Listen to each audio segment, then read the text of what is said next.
सभी साथियों को नमस्कार और उम्मीद है आप सभी अच्छे होंगे। आज के इस वीडियो सेशन में हम लोग डिस्कस करने वाले हैं रेलवे साइंस न्यूमेरिकल 2.0 में अपने दूसरे क्लास की। जी हाँ दोस्तों, इस पीछे के वीडियो सेशन में हम लोगों ने मोशन एंड टाइम से संबंधित जो भी महत्वपूर्ण फॉर्मूला और क्वेश्चन था उसको डिस्कस करा था। दोस्तों अब बारी है बल से संबंधित यानी कि फोर्स से संबंधित महत्वपूर्ण फॉर्मूला और उससे रिलेटेड क्वेश्चन को डिस्कस करने की, ताकि आपका जो कंसेप्ट है वो पूरे तरीके से क्लियर हो पाए। और साथ ही आपकी जानकारी के लिए बताना चाहूंगा कि इस सेशन का जो भी क्वेश्चन है उसका सॉल्यूशन सहित पीडीएफ आपको कहाँ मिलेगा, ये हमारे टेलीग्राम ग्रुप से मिल जाएगा, जिसका लिंक इस वीडियो के नीचे डिस्क्रिप्शन में दिया हुआ है। आप वहां से जाकर के पीडीएफ को एक्सेस कर सकते हैं। बहरहाल आइए अपने सेशन की शुरुआत करते हैं और देखते हैं एग्जाम रेलेवेंट क्या कुछ सीख पाते हैं। मेरे मित्र, हम लोग का टॉपिक है फोर्स यानी कि बल। और आप सबों को मालूम है कि जब हम लोग मोशन एंड टाइम क्लियर करते हैं तो हमें क्या पढ़ना होता है। आप कहेंगे सर हमें force and laws of motion के बारे में पढ़ना होता है। और जब भी हम लॉज ऑफ मोशन की चर्चा करते हैं तो उससे पहले हमें किसकी चर्चा करना होता है? बल की चर्चा करना होता है। अब सवाल यहां पे ये है कि ये जो बल है ये क्या है, या बल को आप कैसे समझते हैं? तो आप में से बहुत सारे छात्र कहेंगे कि गुरुजी ये जो फोर्स है इसके लिए अगर हम फॉर्मूला की बात करेंगे तो F equal to M A होता है। बिल्कुल सही है, ये फॉर्मूला क्या होता है? F equal to M A, मतलब किसी भी वस्तु का द्रव्यमान और जो उसका त्वरण है उसका गुणनफल क्या कहलाता है? बल कहलाता है। लेकिन मेरे मित्र, अगर हम लोग अपने प्रैक्टिकल लाइफ में इस बल को समझने की कोशिश करते हैं तो क्या होता है? आप सभी ध्यान में रखेंगे कि बल फिजिक्स में एक ऐसा फैक्टर है जो किसी भी वस्तु की स्थिति में परिवर्तन ला देता है या फिर लाने की चेष्टा करता है। आप सबों को मालूम है कि फिजिक्स की दुनिया में या तो ऑब्जेक्ट रेस्ट में रहेगा या फिर मोशन में रहेगा, और यही बॉडी की क्या होती है या वस्तु की क्या होती है? आप कहेंगे स्थिति होती है। तो सिंपली जब हम लोग बल को कह रहे होते हैं या बल को परिभाषित कर रहे होते हैं तो सरल शब्दों में कहते हैं कि वैसा भौतिक कारक जो किसी भी वस्तु की स्थिति में परिवर्तन ला दे या लाने की चेष्टा करता है वो क्या कहलाता है? आप कहेंगे बल कहलाता है। तो साधारण शब्दों में आप सबों को यह मालूम है कि बल वह भौतिक कारक है जो किसी वस्तु पर लगकर उसके अवस्था में परिवर्तन लाता है या लाने की चेष्टा करता है। और सरल शब्दों में हम लोग बल का व्यंजक कैसे निकालते हैं? तो आप सभी कहते हैं कि गुरुजी बल का जो व्यंजक है वो तो न्यूटन के सेकेंड लॉज ऑफ मोशन से मिलता है, और क्या है? F equal to M A, यानी कि किसी भी वस्तु का द्रव्यमान और उसका जो त्वरण होता है वो क्या होता है? आप कहेंगे बल होता है। अब यहां पे ध्यान रखने वाली बात यह है कि जब भी हम बल की चर्चा करेंगे तो यह फॉर्मूला हमारे पास आएगा, हमारे सामने में दिखेगा। तो आपको यह हमेशा ध्यान में रखना होगा कि अगर हम इसी फॉर्मूला को थोड़ा सा ऊपर नीचे या बाएं दाएं करें तो आप क्या कहेंगे कि गुरुजी इस फॉर्मूला से हम क्या निकाल सकते हैं? आप सभी कहेंगे m इक्वल टू एफ बटा ए निकाल सकते हैं। यानी कि अगर हमारे पास इस तीनों में से कोई दो दिया हुआ है, फोर्स और एक्सेलरेशन दिया हुआ है, तो हम क्या कर सकते हैं? आप कहेंगे मास निकाल सकते हैं। साथ ही हम चाहें तो इससे क्या निकाल सकते हैं? गुरुजी द्रव्यमान भी निकाल सकते हैं। और आप क्या देख रहे हैं? आप सभी देख रहे हैं कि यहां पे जो वस्तु का द्रव्यमान है और जो त्वरण है वो एक दूसरे के व्युत्क्रमानुपाती है। तो हम लोग कई बार द्रव्यमान को भी यहां से परिभाषित करते हैं कि किसी वस्तु का जो द्रव्यमान होता है वो आपका वो गुण होता है उस वस्तु का जो उस वस्तु के त्वरण का विरोध करता है। क्या करता है? त्वरण का विरोध करता है। क्यों करता है? क्योंकि सर यहां पे देख रहे हैं कि एक्सेलरेशन द्रव्यमान के व्युत्क्रमानुपाती है, तो ये बढ़ेगा तो आप कहेंगे ये घटेगा। अब द्रव्यमान कितना ज्यादा हो जाए तो आप कहेंगे सर उसका त्वरण घटना शुरू हो जाएगा। अब अगर द्रव्यमान घट जाएगा तो आप कहेंगे ये बढ़ेगा। तो हम लोग क्या कहते हैं कि किसी भी वस्तु का द्रव्यमान उस वस्तु के त्वरण का विरोध करता है। तो ये तो एक अलग बात हो गई, लेकिन बल के लिए हम लोग फॉर्मूला यही यूज करते हैं। अब मेरे मित्र, मैंने आपको कल ही बताया है कि अगर हम लोग ए की बात करते हैं, यानी कि ये आपका क्या है? M4, आप कहेंगे द्रव्यमान सर जी मास, कोई बहुत बड़ा चीज नहीं है चला। और ए क्या है? आप कहेंगे त्वरण है। तो मैंने आपको कल ही बताया है कि A इक्वल टू क्या होता है? आप सभी कहते हैं V माइनस यू बटा टी होता है, या इसी को हम लोग dV बटा dt कहते हैं। मेरे मित्र, सिंपली त्वरण क्या है? वेग में परिवर्तन की दर को त्वरण कहते हैं। तो अगर हम इस A का वैल्यू इस फॉर्मूला में पुट करें तो क्या होगा? आप कहिएगा कि गुरुजी चूंकि F equal to M A होता है और A का वैल्यू यहां से रखते हैं तो हम F इक्वल टू क्या कह सकते हैं? m इंटू ए के जगह v माइनस यू, अब बटा क्या हो जाएगा? आप कहेंगे t। मतलब अगर आपको किसी भी क्वेश्चन में वस्तु का प्रारंभिक वेग, अंतिम वेग, द्रव्यमान और समय दिया हुआ रहे और वहां पे बल की बात करी जाए तो आप क्या कहेंगे कि गुरुजी इस फॉर्मूला के सहारे हम बल निकाल सकते हैं। यानी कि बल के लिए हमारे पास दो फॉर्मूला हो गया, एक F equal to M A, दूसरा F equal to M into V minus U बटा टी। अब आप सबों को मालूम है कि अगर हम लोग बल के एसआई यूनिट की बात करते हैं तो आप कहते हैं न्यूटन होता है। बल का एसआई यूनिट क्या होता है? आप सभी कहते हैं न्यूटन होता है। अब ध्यान दीजिएगा कि एसआई यूनिट न्यूटन है तो F equal to M A होगा। अब न्यूटन जो आपका है वो किसके बराबर है? तो गौर फरमाइएगा कि मास का एसआई यूनिट केजी होता है और एक्सेलरेशन का मीटर पर सेकेंड, तो गुना में है, इसको हम केजी मीटर पर सेकेंड लिख सकते हैं। क्या लिख सकते हैं? केजी मीटर पर सेकेंड लिख सकते हैं। और आप सबों को ध्यान में रखना होगा कि केजी मीटर पर सेकेंड को ही क्या बोला जाता है? आप कहेंगे न्यूटन बोला जाता है। क्या बोला जाता है? न्यूटन बोला जाता है। और हम लोग ये कहते भी हैं कि अगर हम एक न्यूटन बल की बात कर रहे हैं, किसकी बात कर रहे हैं? एक न्यूटन बल की बात कर रहे हैं, तो एक न्यूटन बल वह बल है जो किसी एक केजी के वस्तु में लगकर क्या करता है? 1 मीटर पर सेकेंड स्क्वायर का त्वरण उत्पन्न करता है। मतलब अगर ये हमारा कोई 1 केजी का ऑब्जेक्ट है तो इस पे हम अगर 1 न्यूटन का बल लगा रहे हैं और इस 1 न्यूटन के बल लगाने से इसमें एक्सीलरेशन 1 मीटर पर सेकेंड स्क्वायर का उत्पन्न हो रहा है तो हम कहेंगे सर ये 1 न्यूटन है। या अगर हम इस 1 केजी के वस्तु पे 1 न्यूटन का बल लगाएंगे तो एक्सीलरेशन कितना उत्पन्न होगा? 1 मीटर पर सेकेंड स्क्वायर होगा। तो हम लोग परिभाषा में कैसे कहते हैं कि वैसा बल जो किसी 1 केजी के वस्तु में 1 मीटर पर सेकेंड स्क्वायर का त्वरण उत्पन्न कर दे 1 न्यूटन कहलाएगा। तो क्या कहिएगा कि गुरुजी 1 न्यूटन इक्वल टू हो जाएगा 1 केजी मीटर पर सेकेंड स्क्वायर। क्या हो जाएगा? 1 Newton equal to 1 KG meter पर सेकेंड स्क्वायर। साथ ही आप सबों को मालूम है कि बल का सीजीएस यूनिट क्या होता है? आप कहेंगे डाइन होता है। साथ ही मेरे मित्र आप सभी कहते हैं कि गुरुजी ये जो बल है ये एक सदिश राशि है। बल क्या है आपका? आप कहते हैं सदिश राशि है, वेक्टर क्वांटिटी है। क्या है? वेक्टर क्वांटिटी है। क्यों है?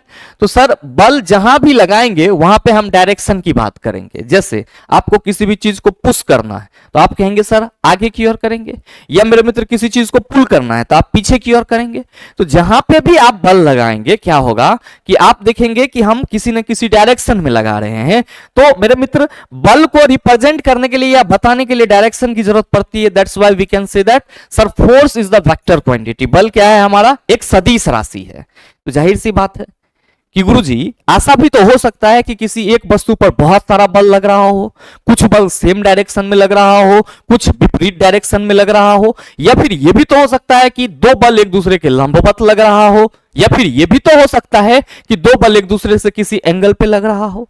तो मेरे मित्र आप सभी ध्यान में रखेंगे कि साधारण रूप से बल का अगर कहीं पे भी क्वेश्चन आएगा तो ये जो formula F equal to M A मैंने बताया है ये अगर आपके माइंड में है तो मास, एक्सेलरेशन और फोर्स तीनों निकाल सकते हैं गिवन डाटा के अनुसार।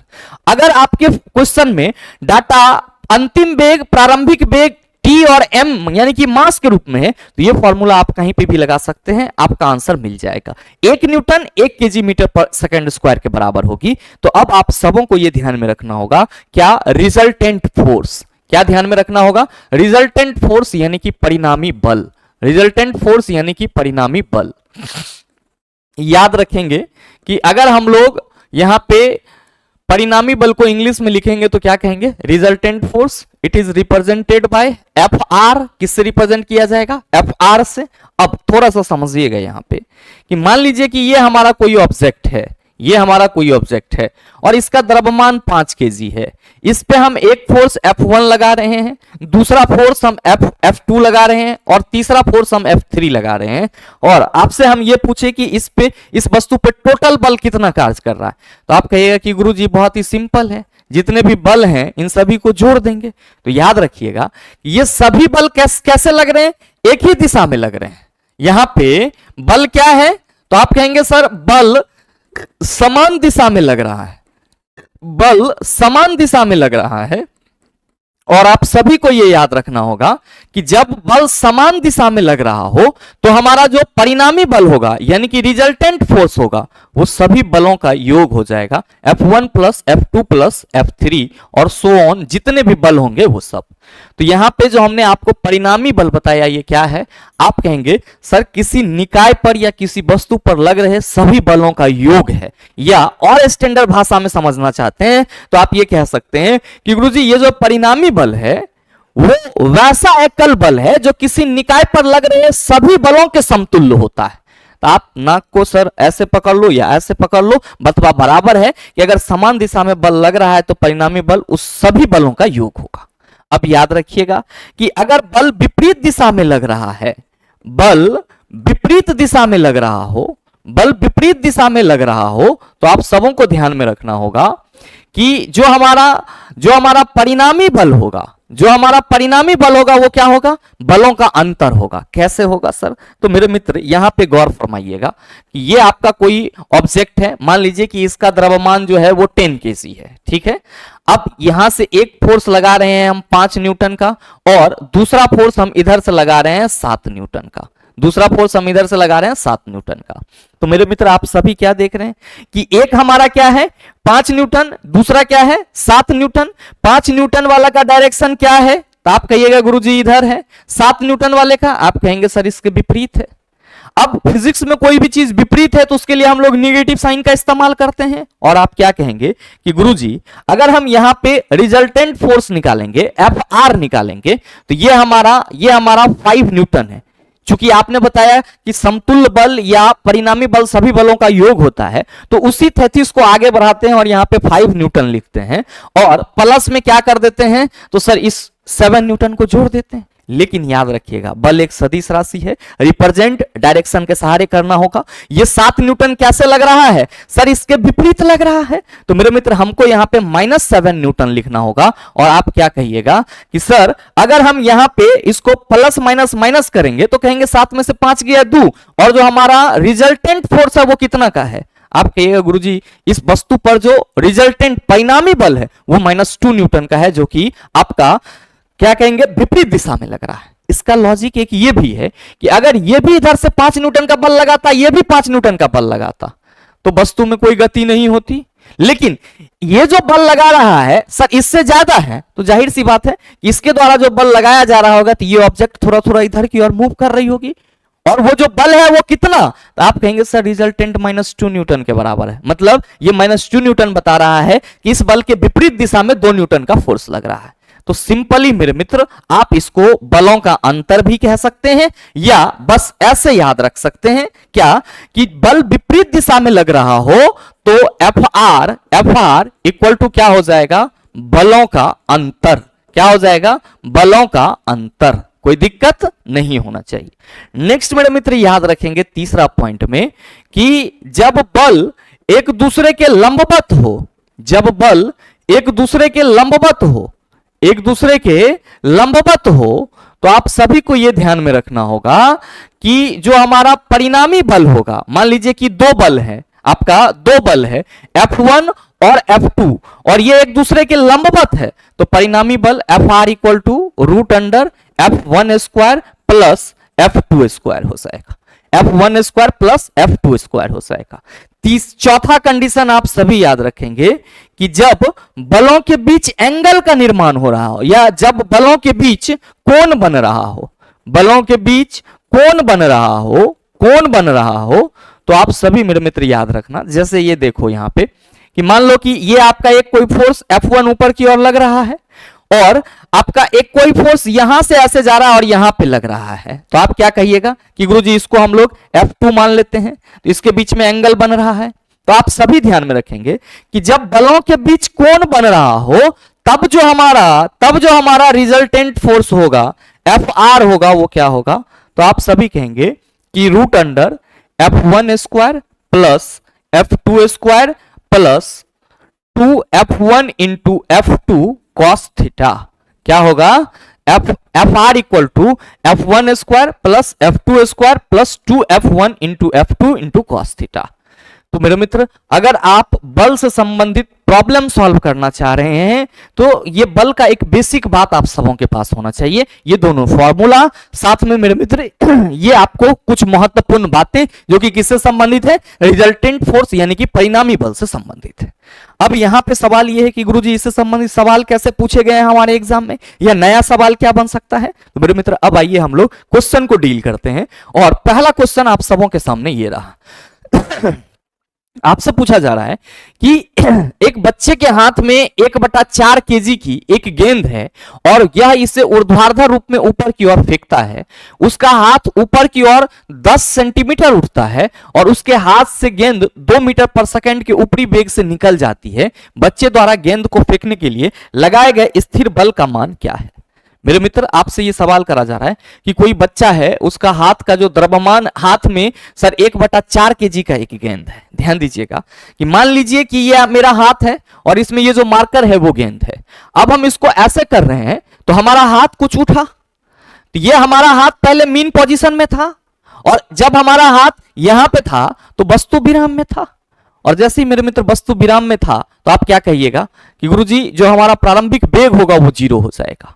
और मेरे मित्र, आप सभी ये ध्यान में रखेंगे कि इसको ऊपर बल लगाने के लिए हमारी हाथ की ऊंचाई भी होती है कुछ, यानी कि हाथ उठता भी है। तो वही हाथ का ऊंचाई यहां पे दिया हुआ है कि जो आपका हाथ ऊपर उठ रहा है वो कितना, 10 सेंटीमीटर उठ रहा है। तो आपसे ये पूछा जा रहा है कि उसके हाथ से गेंद 2 मीटर पर सेकंड के ऊपरी वेग से निकलती है, मतलब ये विराम में था, जैसे ही इसको ऊपर फेंके सर 2 मीटर पर सेकंड का वेग ये प्राप्त कर लिया और ये ऊपर ऊपरी वेग से चला गया। तो आपके द्वारा गेंद पर स्थिर बल का जो मान है वो कितना लगाया गया। क्या कहोगे कि गुरुजी यहां पे गेंद का जो द्रव्यमान दिया हुआ है, गेंद का जो m दिया है वो कितना है, 1/4 केजी। इसको ऐसे ही रहने देते। अब ऊर्ध्वाधर रूप में ऊपर की ओर फेंकता है और उसका ऊपर हाथ जो है वो कितना सर विस्थापित हो रहा है, 10 सेंटीमीटर। तो आप सभी कहेंगे कि गुरुजी मीन पोजीशन से विस्थापित हो रहा है। तो आप ये कह सकते हैं कि हाथ की ऊंचाई दूरी का काम करेगी। यहां पे किसका काम करेगी चला, दूरी का काम करेगी। हाथ की ऊंचाई किसका काम करेगा, s। ये मीन पोजीशन है। अब मान लो इसी गेंद को फेंकना या मार्कर को फेंकना, तो ऐसे किए तो हाथ तो हमारा उठा ना, तो हाथ उठा किस लिए, इस मार्कर पे बल लगाने के लिए। तो याद रखिएगा कि ये जो हाथ की ऊंचाई होगी वो हमारा किसके रूप में काम करेगा, आप कहेंगे तय की गई दूरी के रूप में। और ये 10 सेंटीमीटर है तो चला इसको तो हमें मीटर में बदलना ही होगा। कहिएगा 100 से डिवाइड कीजिएगा, तो 100 से डिवाइड करने पे ये आपका 0.1 मीटर आ जाएगा, 0.1 मीटर। ठीक है। अब मेरे मित्र कहा जा रहा है कि उसके हाथ से गेंद 2 मीटर पर सेकंड के ऊपरी वेग से निकल जाती है। तो जो अंतिम वेग है वो आपका कितना है, आप कहेंगे 2 मीटर पर सेकंड। अब कह रहा है कि बच्चे द्वारा गेंद को फेंकने के लिए लगाए गए स्थिर बल का मान क्या है। चला जी, आपने अभी जस्ट पढ़ा है कि बल का सूत्र क्या होता है, कहते हो F = ma। तो बल किस पे लग रहा है सर जी, गेंद पर लग रहा है। तो गेंद का द्रव्यमान तो आपको 1/4 केजी दिया हुआ है, लेकिन दिए गए डाटा में कहीं भी एक्सेलरेशन दिया हुआ है, आप कहेंगे बिल्कुल नहीं। तो अगर हमारे पास कंसेप्ट है तो हमारा माइंड पहले किसको ढूंढेगा, एक्सेलरेशन को ढूंढेगा। अब यहां पे हड़बड़ा जाओगे, जबकि हड़बड़ाने की कोई जरूरत ही नहीं है। एक्सेलरेशन के लिए मैंने आपको पीछे इक्वेशन ऑफ मोशन पढ़ाया है। क्या कहोगे कि गुरुजी यहां पे अंतिम वेग है, क्या है, अंतिम वेग है, और साथ ही ये विराम में था, तो हम ये कहेंगे कि प्रारंभिक वेग तो हमारा 0 होगा ही होगा। और यहां पे तय की गई दूरी s हमें दिया हुआ है। तो हमको मालूम है गति के तीसरे समीकरण से कि v² = क्या होता है, u² + 2as होता है। और मेरे भाई v आपका 2 मीटर पर सेकंड है, तो 2 का स्क्वायर कीजिएगा तो ये कितना हो जाएगा, आप सभी कहेंगे ये 4 हो जाएगा। और u² तो प्रारंभिक वेग 0 है, 0 का स्क्वायर ही कर लीजिएगा तो आप कहिएगा 0 मिलेगा। तो u² किसके बराबर होगा, 2as के बराबर होगा। और आपको a निकालना है तो 2 × a, और s कितना है, तो मैंने बोला जो हाथ की ऊंचाई है वो आपकी तय की गई दूरी होगी बॉल पे सर बल लगाने के लिए। तो आप क्या कहिएगा, ये 0.1 हो जाएगा। पॉइंट हटा दो, चला नीचे 10 हो गया, और ये क्या हो गया, 2 × 5 = 10, और 4 = आप कहिएगा a/5। और एक्सेलरेशन आपका कितना हो गया, सॉरी हाँ, एक्सेलरेशन आपका कितना हो गया, आप कहेंगे 20 मीटर पर सेकंड स्क्वायर। एक्सेलरेशन कितना, 20 मीटर पर सेकंड स्क्वायर। अब आपको मास मालूम है 1/4 केजी, एक्सेलरेशन मालूम है 20 मीटर पर सेकंड स्क्वायर, एफ निकाल दीजिएगा। क्या कहिएगा कि Guruji now the solution of the question is F = ma। m हमारा 1/4 केजी, एक्सेलरेशन 20, 4 × 5 = 20, क्या हो गया चला? आप कहिएगा गुरुजी जो बल लगाया गया वो 5 न्यूटन का था, तो सही आंसर ऑप्शन नंबर डी हो जाएगा। उम्मीद करते हैं समझ पाए होंगे। आइए बात करते हैं हम लोग अगले सवाल की। क्वेश्चन नंबर 2, बड़ा ही सरल सा सवाल कि बल समीकरण में F बराबर है, क्या कहिएगा? गुरुजी ma के बराबर होगा। याद रखिएगा कि ये mgh स्थितिज ऊर्जा है, pe से रिप्रेजेंट करते हैं, और u प्लस at आप कहेंगे sir first equation of motion है। ये सब याद रहना चाहिए। चला जहां पे भी ऐसा चीज देखो, आपसे कोई पूछे ना पूछे, आपके माइंड में जरूर आना चाहिए। क्या कहते हैं कि u plus at equal to V होता है। u plus at equal to क्या होता है सर? भी होता है। और हम लोग क्या कहते हैं कि ये जो भी है वो क्या है? फर्स्ट इक्वेशन ऑफ मोशन है, फर्स्ट इक्वेशन ऑफ मोशन है। m भी आप कहेंगे सर जी ये संवेग यानी कि मोमेंटम है। नेक्स्ट सवाल, क्वेश्चन नंबर 3 पूछा जा रहा है कि यदि 10 न्यूटन और 5 न्यूटन के दो बल एक वस्तु पर समान दिशा में लगाए जाते हैं तो वस्तु पर कार्यरत कुल बल कितना होगा? बताओ चला, कोनो परेशानी होगा? क्या कहिएगा? सब कंडीशन बता दिए हैं सर। समान दिशा में दो बल लग रहा है तो परिणामी बलों का योग होगा। 10 और 5 कितना हुआ चला? कहिएगा सर जी 15 न्यूटन।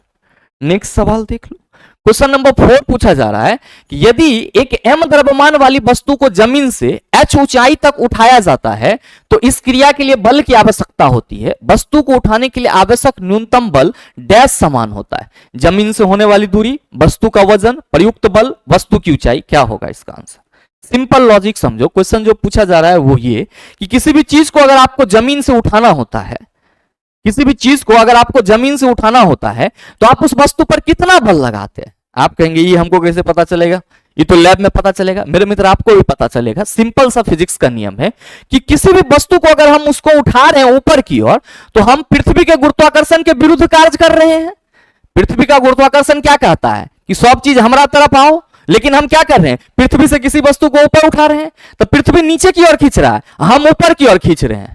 तो आप क्या कहिएगा कि गुरुजी पृथ्वी का हर संभव प्रयास रहता है कि वस्तु नीचे की ओर आ जाए, और इसीलिए भारी लगता है तो छोड़ देते हो चला। मतलब यह है कि सर जो पृथ्वी के द्वारा किसी भी वस्तु पर गुरुत्वाकर्षण बल लगाया जाता है वो उस वस्तु के भार के बराबर होता है, और किसी भी वस्तु का भार जितना ज्यादा होगा उसको उठाने के लिए हमें उतना ज्यादा बल लगाना पड़ेगा। मतलब साफ है कि किसी भी चीज को अगर हम पृथ्वी से ऊपर की ओर उठाएंगे तो गुरुत्वाकर्षण के विरुद्ध कार्य करना होगा। और आप सबों को मालूम है कि गुरुत्वाकर्षण बल क्या होगा? आप कहेंगे वस्तु के भार के बराबर होगा। तो जो सवाल करा जा रहा है, यदि एक m द्रव्यमान वाली वस्तु को जमीन से h ऊंचाई तक उठाया जाता है तो इस क्रिया के लिए बल की आवश्यकता होती है, और वस्तु को उठाने के लिए आवश्यक न्यूनतम बल के डैश के समान होता है। आप कहेंगे वस्तु के वजन के समान होता है, और पृथ्वी प्रत्येक वस्तु को अपनी ओर उसके भार के बराबर बल से खींचती है। और अगर पृथ्वी से आप किसी भी चीज को उठाना चाह रहे हैं तो सर उस वस्तु के भार के बराबर बल से क्या करेंगे? आप उठाएंगे।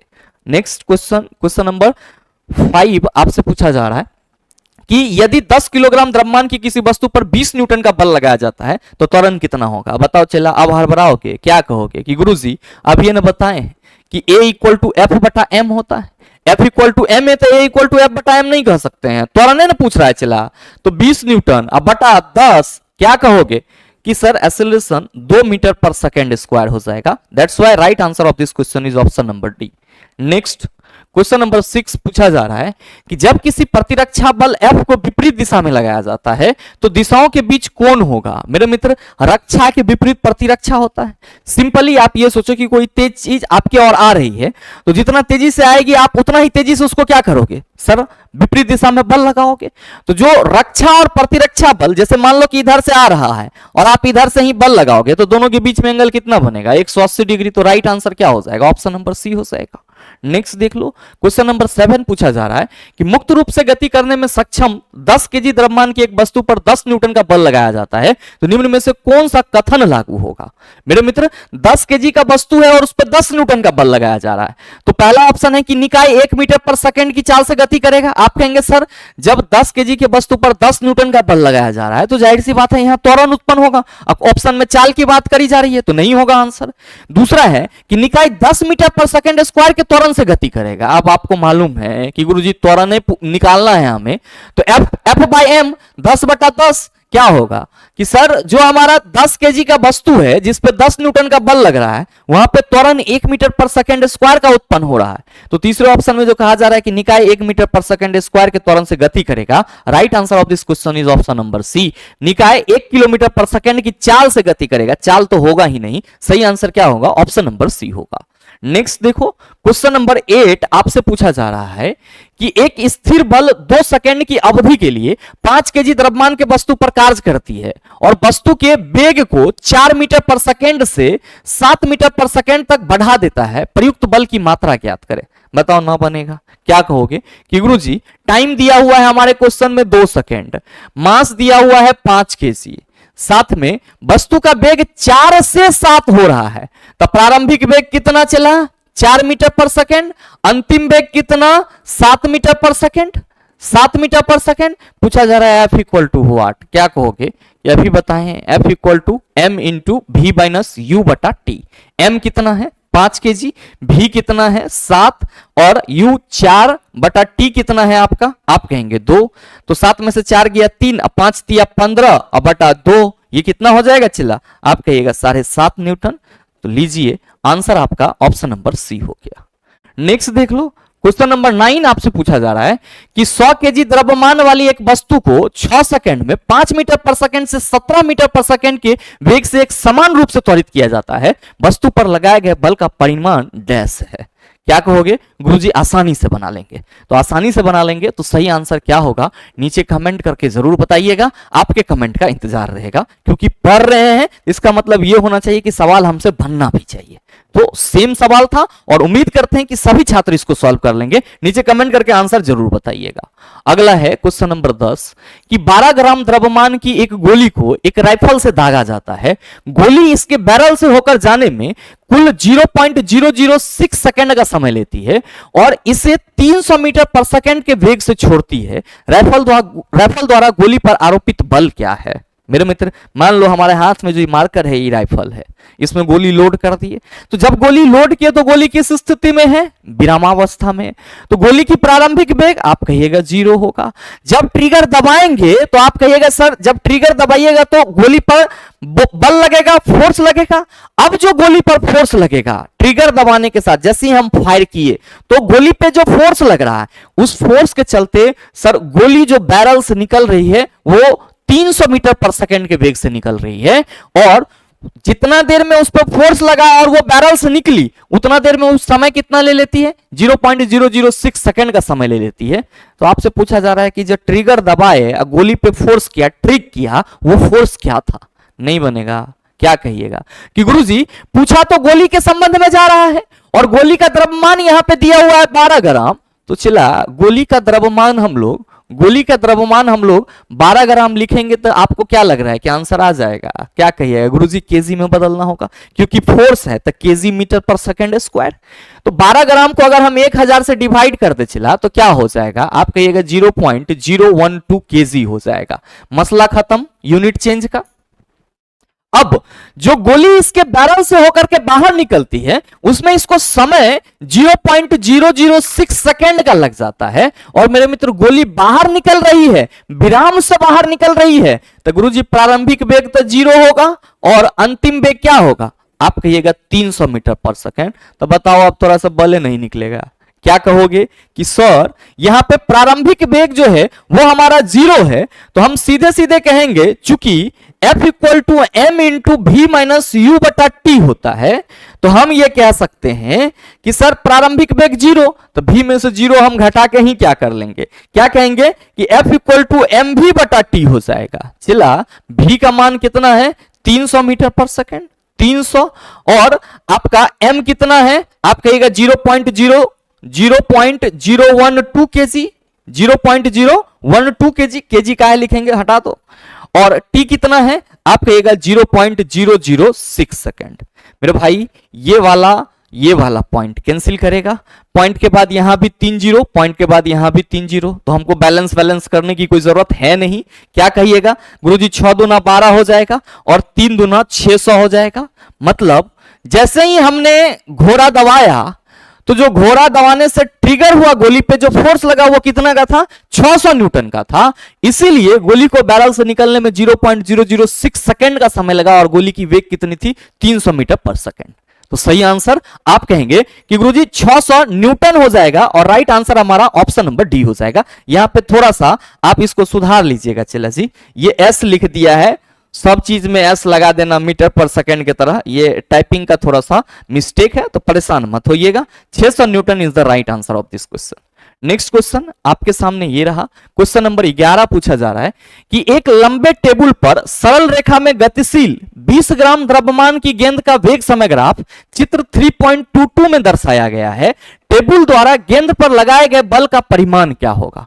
मेरे मित्र आप सिंपल समझो कि ये आपका कोई एक टेबल है, ये आपका कोई एक क्या है, आप यूं मान लो कि टेबल है, और कहा जा रहा है कि एक लंबे टेबल पर सरल रेखा में गतिशील कोई 20 ग्राम की ये गेंद है जो कि आपका क्या है, सरल रेखा में गतिशील है।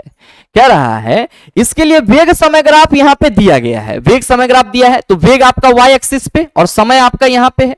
वेग समय ग्राफ में सर 20 मीटर पर सेकेंड से यहां से ग्राफ ड्रॉ किया गया है और ये कहां आ गया है सर, ये यहां पे 10 मतलब टाइम जो है वो हमारा 10 सेकेंड पे आ गया है।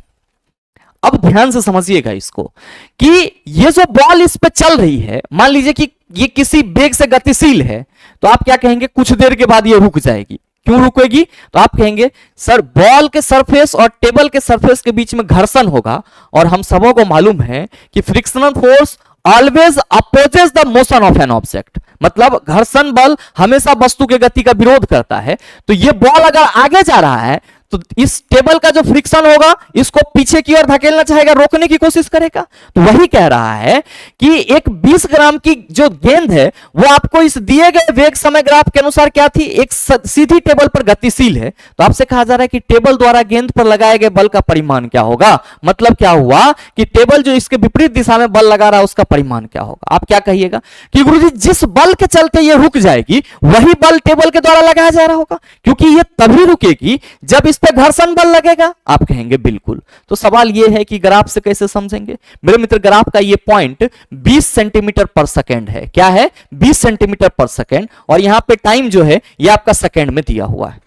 तो ये 20 सेंटीमीटर पर सेकेंड से चल रही थी, और जैसे जैसे ये चलते गई सर धीरे धीरे धीरे धीरे धीरे धीरे ये किसके साथ मिल जा रही है गुरुजी, एक्स एक्सिस के साथ। और जैसे ही ये एक्स एक्सिस के साथ मिली तो हम क्या कहेंगे कि इसका जो अंतिम वेग है वो 0 हो गया। अंतिम वेग क्या हो गया, 0 हो गया। तो मेरे मित्र आप सबों को यह ध्यान में रखना होगा कि ये 20 सेंटीमीटर पर सेकेंड से चल रही थी, और ये धीरे धीरे धीरे धीरे टेबल पे चलते चलते क्या हो गई, अगले 10 सेकेंड में, यानी कि ये 10 पे आके मिली है, तो अगले 10 सेकेंड में ये एक्स एक्सिस के साथ मिल गई। और जब ये एक्स एक्सिस के साथ मिल गई तो ये तो ओरिजिन है।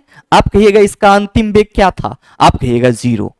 चल कितना से रही थी, तो सर जी 20 सेंटीमीटर पर सेकेंड से, तो यू हमारा कितना हो गया, आप कहेंगे 20 सेंटीमीटर पर सेकेंड। यू कितना हो गया, 20 सेंटीमीटर पर सेकेंड। अब इसको समय कितना लगा 20 से 0 होने में, तो गुरुजी ये 10 सेकेंड दिया हुआ है। कितना दिया हुआ है, 10 सेकेंड दिया हुआ है। तो टी हमारे पास कितना आ गया, आप कहेंगे 10 सेकेंड आ गया। अब ध्यान दीजिएगा कि द्रव्यमान गेंद का 20 ग्राम दिया हुआ है, मतलब m इक्वल टू 20 ग्राम है। तो हम कखनियों केजी में बदल के गुना कर लेंगे। कब, जब हमको एक्सेलरेशन मालूम हो। तो एक्सेलरेशन तो हमारे क्वेश्चन में है ही नहीं, तो आप कहिएगा डाटा तो दे दिया है सर एक्सेलरेशन का, कैसे, तो यहां पे आपका जो डाटा दिया हुआ है इसमें आप क्या कहिएगा कि जो a है वो v माइनस यू बटा टी के बराबर होगा। और मेरे मित्र आप सभी क्या देखेंगे कि ये यहां पे 0 है और -20, अब बटा क्या हो जाएगा, आप सभी कहिएगा गुरुजी टी हमारा 10 सेकेंड है, तो ये हमारा हो जाएगा -20 बटा 10 कैंसिल होकर के -2 सेंटीमीटर पर सेकेंड स्क्वायर। याद रखिएगा छिला कि हम यहां पे प्रारंभिक वेग सेंटीमीटर पर सेकेंड ले रहे हैं, और समय ही एक ऐसा फिजिकल यूनिट है जिसका मात्रकों के हर एक पद्धति में जो यूनिट होता है वो समान होता है। तो सेकंड के लिए तो हमें टेंशन नहीं है, तो आप घबराना मत, मीटर पर सेकंड स्क्वायर मत कर देना, आंसर नहीं आएगा। क्या कहेंगे, -2 सेंटीमीटर पर सेकंड स्क्वायर। अब सवाल ये है कि गुरुजी अब जो हम यहां पे बल का फॉर्मूला लगाएंगे F इक्वल टू ma, उसमें तो मास हमें केजी में चाहिए, एक्सेलरेशन हमें मीटर पर सेकंड स्क्वायर में चाहिए। तो क्या दिक्कत है, 2 सेंटीमीटर को अगर आप मीटर में बदलोगे तो क्या कहोगे कि गुरुजी ये 2/100 हो जाएगा, और क्या हम इसको चिला 0.02 मीटर पर सेकंड स्क्वायर ना लिख सकते हैं? क्या हम इसको 0.02 मीटर पर सेकंड स्क्वायर ना लिख सकते हैं? 2/100 तो एक हम 0.02 का दें, हो गया। तो आप कहिएगा गुरुजी 0.02 मीटर पर सेकंड स्क्वायर तो हो गया, लेकिन ये मास हमारा 20 ग्राम है, तो क्या कहिएगा कि इसको भी 1000 से डिवाइड कर दीजिए, काहे? केजी में बदलने के लिए।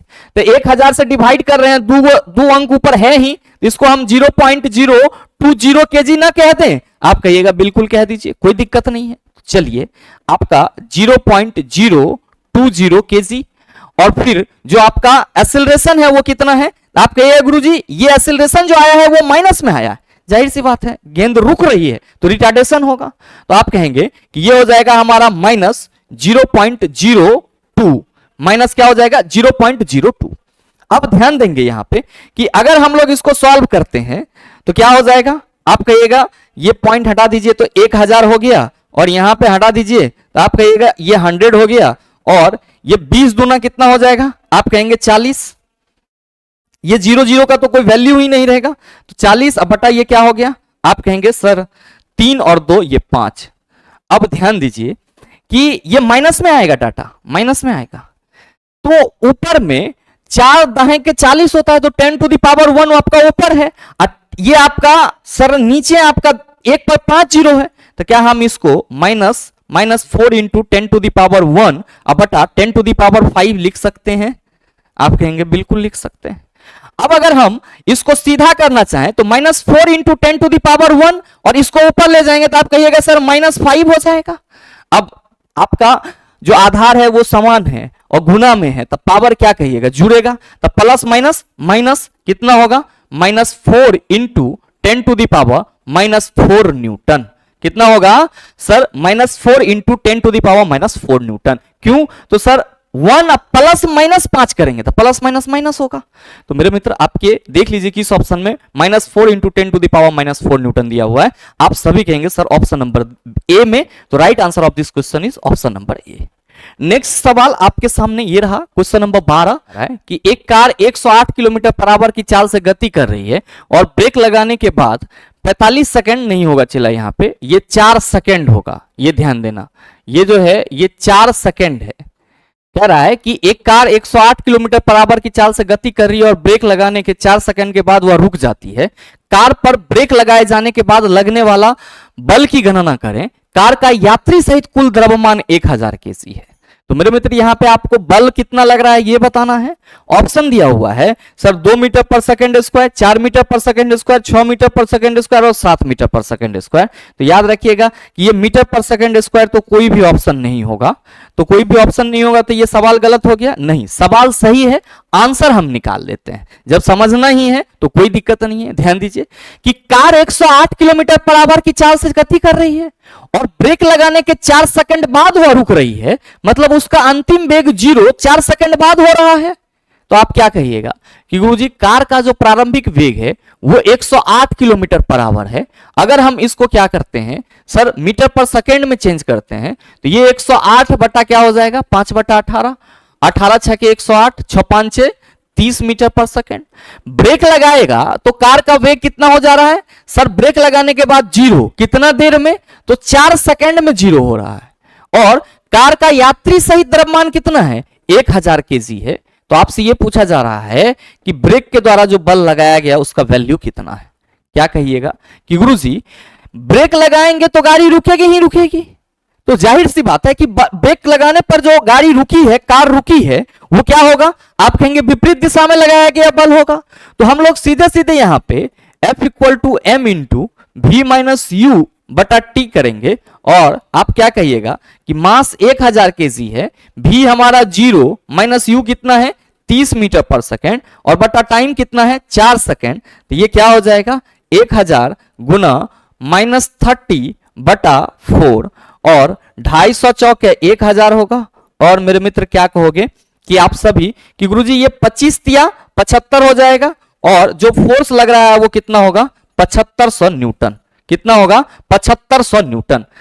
25 तिया 75 और 2 जीरो आपका आ जाएगा। तो राइट आंसर आपका 7500 न्यूटन होगा, जो कि आपके ऑप्शन में नहीं दिया हुआ है, लेकिन क्वेश्चन आपका बिल्कुल सही है। अगला सवाल देख लीजिए, क्वेश्चन नंबर 13 आपसे पूछा जा रहा है कि 18 न्यूटन का कोई बल किसी वस्तु पर लगकर 6 मीटर पर सेकंड स्क्वायर तथा दूसरी पर लगकर 3 मीटर पर सेकंड स्क्वायर का त्वरण उत्पन्न करता है। यदि दोनों वस्तु एक साथ बांध दी जाए तो वह बल कितना त्वरण उत्पन्न करेगा? मेरे मित्र, बहुत ही सरल सा सवाल है।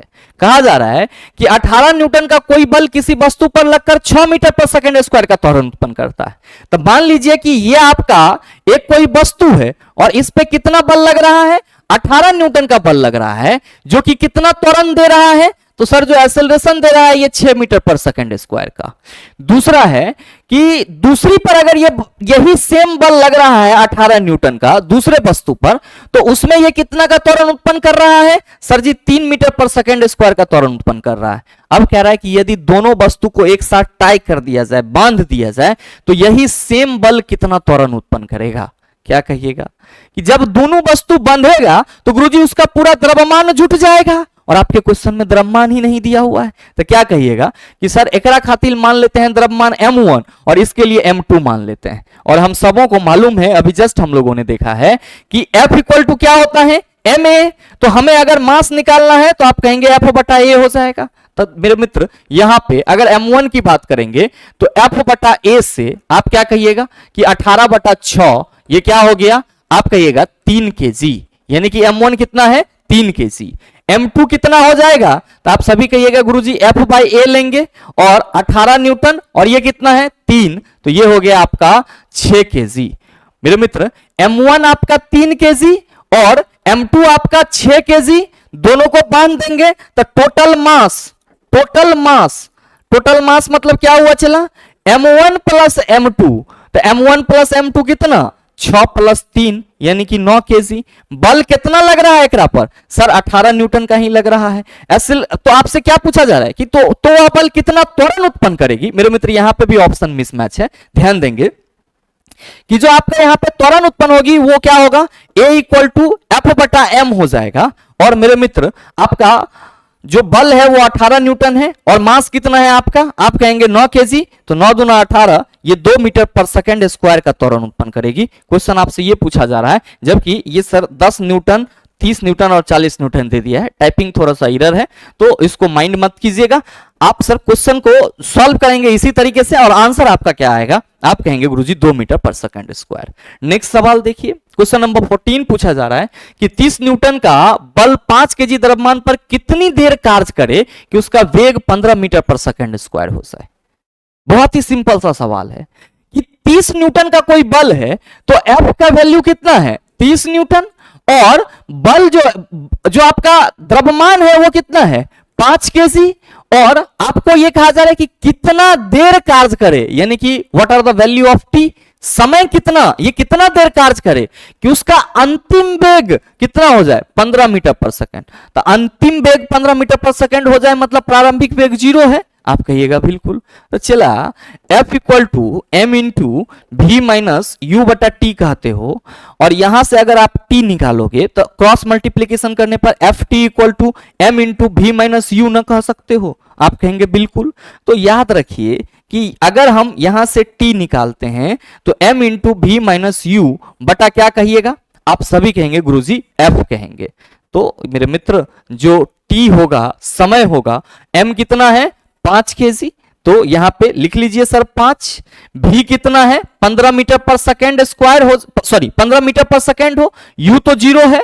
अब बटा आपका फोर्स कितना है? तो सर जी फोर्स जो है वो हमारा 30 न्यूटन का है, और यहां पे 15 माइनस 0 तो 15 ही होगा, 15 × 5 = 75 होता है। तो 75 अब बटा ये क्या हो जाएगा? 30। क्या कहिएगा कि सर 5 से अगर काटेंगे तो 15 बार में ये कटेगा, और ये क्या हो जाएगा हमारा? 6 बार में, 6 और है 15 होता है। तो हमारा जो समय है वो कितना होगा? 2.5 सेकंड। और मेरे मित्र आपका आज के इस सेशन का ये लास्ट क्वेश्चन था, और मुझे उम्मीद है कि अब आपको बल से संबंधित किसी भी प्रकार का क्वेश्चन दे दिया जाए, आप उसका जवाब आसानी से दे सकते हैं। साथ ही उम्मीद करते हैं कि ये वीडियो आप सबों को अच्छा लगा होगा। अगर आपको वीडियो अच्छा लगा तो वीडियो को लाइक कीजिएगा, ज्यादा से ज्यादा अपने दोस्तों के साथ शेयर कीजिएगा, और अगर आप चैनल पर नए हैं तो सब्सक्राइब करके बेल आइकन दबा लीजिएगा, ताकि इस तरह के एग्जाम रिलेवेंट वीडियो का नोटिफिकेशन सबसे पहले आपके पास पहुंचे और आप उसको सबसे पहले देख पाओ। मिलते हैं फिर अगले सेशन में, तब तक के लिए best of luck. Thank you, have a nice day.